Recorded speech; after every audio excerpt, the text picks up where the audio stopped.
Sometime later, Jesus went up to Jerusalem for one of the Jewish festivals. Now there is in Jerusalem near the sheep gate a pool which in Aramaic is called Bethsaida, and which is surrounded by 5 covered colonnades. Here a great number of disabled people used to lie, the blind, the lame, the paralyzed. One who was there had been an invalid for 38 years. When Jesus saw him lying there and learned that he had been in this condition for a long time, he asked him, "Do you want to get well?" "Sir," the invalid replied, "I have no one to help me into the pool when the water is stirred. While I'm trying to get in, someone else goes down ahead of me."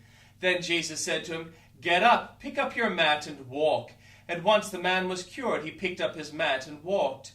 The day on which this took place was a Sabbath, and so the Jewish leaders said to the man who had been healed, "It is the Sabbath, the law forbids you to carry your mat." But he replied, "The man who made me well said to me, 'Pick up your mat and walk.'" So they asked him, "Who is this fellow who told you to pick it up and walk?" The man who was healed had no idea who it was, for Jesus had slipped away into the crowd that was there. Later, Jesus found him at the temple and said to him, "See, you are well again. Stop sinning, or something worse may happen to you." The man went away and told the Jewish leaders that it was Jesus who had made him well.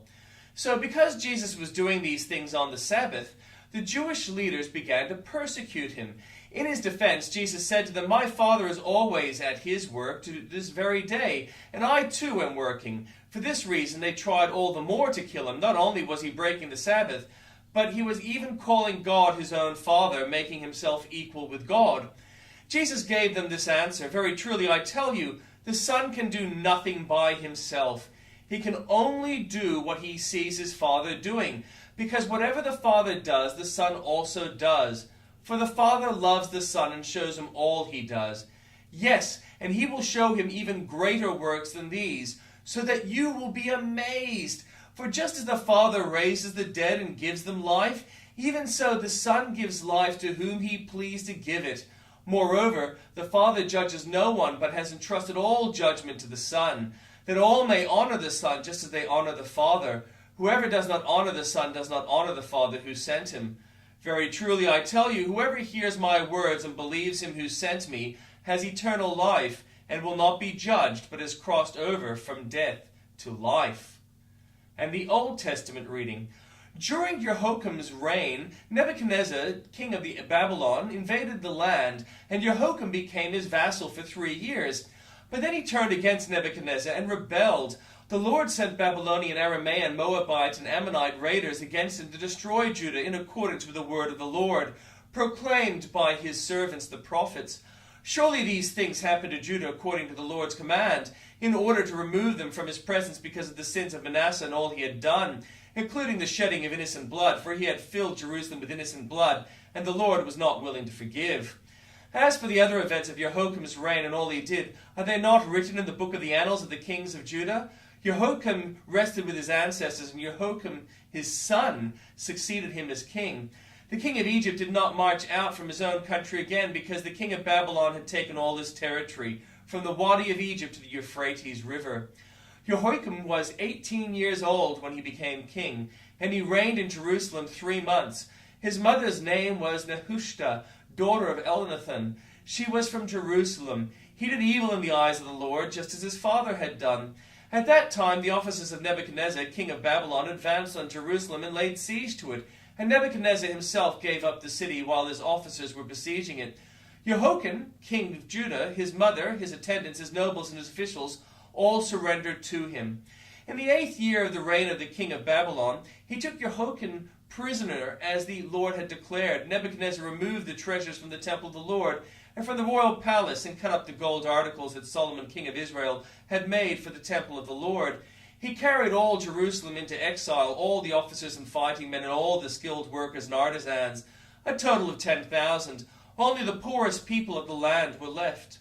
Nebuchadnezzar took Jehoiakim captive to Babylon. He also took from Jerusalem to Babylon the king's mother, his wives, his officials, and the prominent people of the land. The king of Babylon also deported to Babylon the entire force of 7,000 fighting men, strong and fit for war, and 1,000 skilled workers and artisans. He made Mattaniah, Jehoiakim's uncle, king in his place, and changed his name to Zedekiah. Zedekiah was 21 years old when he became king, and he reigned in Jerusalem 11 years. His mother's name was Hamutal, daughter of Jeremiah. She was from Libnah. He did evil in the eyes of the Lord, just as Jehoiakim had done. It was because of the Lord's anger that all this happened to Jerusalem and Judah, and in the end he thrust them from his presence. Now Zedekiah rebelled against the king of Babylon. So in the 9th year of Zedekiah's reign, on the 10th day of the 10th month, Nebuchadnezzar, king of Babylon, marched against Jerusalem with his whole army. He encamped outside the city and built siege works all around it. The city was kept under siege until the 11th year of King Zedekiah. By the 9th day of the 4th month, the famine in the city had become so severe that there was no food for the people to eat. Then the city wall was broken through, and the whole army fled at night through the gates between the two walls near the king's garden. Though the Babylonians were surrounding the city, they fled towards Arabah, but the Babylonian army pursued the king and overtook him in the plains of Jericho. All the soldiers were separated from him and scattered, and he was captured.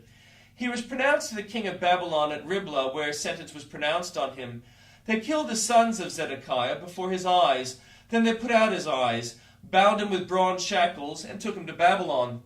On the 7th day of the 5th month, in the 19th year of Nebuchadnezzar, king of Babylon, Nebuzaradan, commander of the imperial guard and official in the king of Babylon, came to Jerusalem. He set fire to the temple of the Lord, the royal palace, and all the houses of Jerusalem. Every important building he burned down.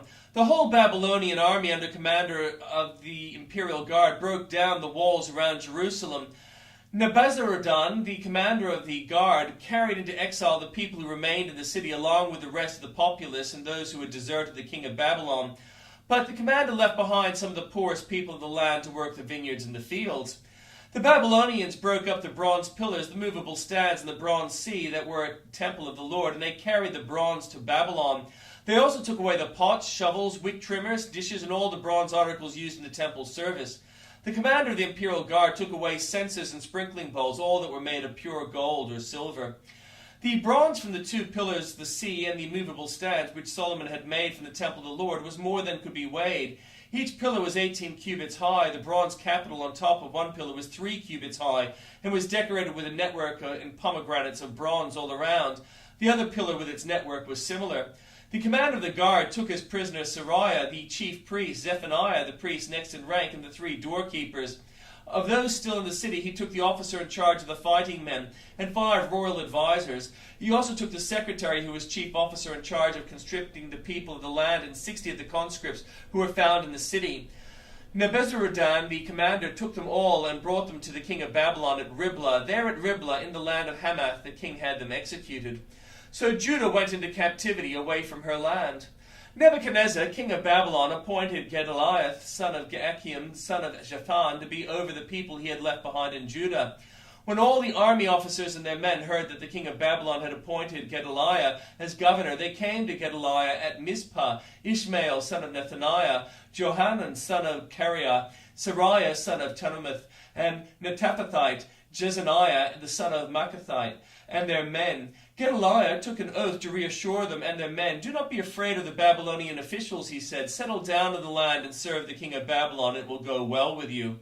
In the 7th month, however, Ishmael, son of Nethaniah, son of Elimshma, was of royal blood, came with 10 men and assassinated Gedaliah, and also the men of Judah and the Babylonians, who were with him at Mizpah. At this, all the people from the least to the greatest, together with his army officers, fled to Egypt for fear of the Babylonians. In the 37th year of the exile of Jehoiakim, king of Judah, in the year of Awal-Maduk, became king of Babylon, he released Jehoiakim, king of Judah, from prison. He did this on the 27th day of the 12th month. He spoke kindly to him and gave him a seat of honor, higher than those of the other kings who were with him in Babylon. So Jehoiakim put aside his prison clothes, and for the rest of his life ate regularly at the king's table. Day by day the king gave Jehoiakim a regular allowance as long as he lived.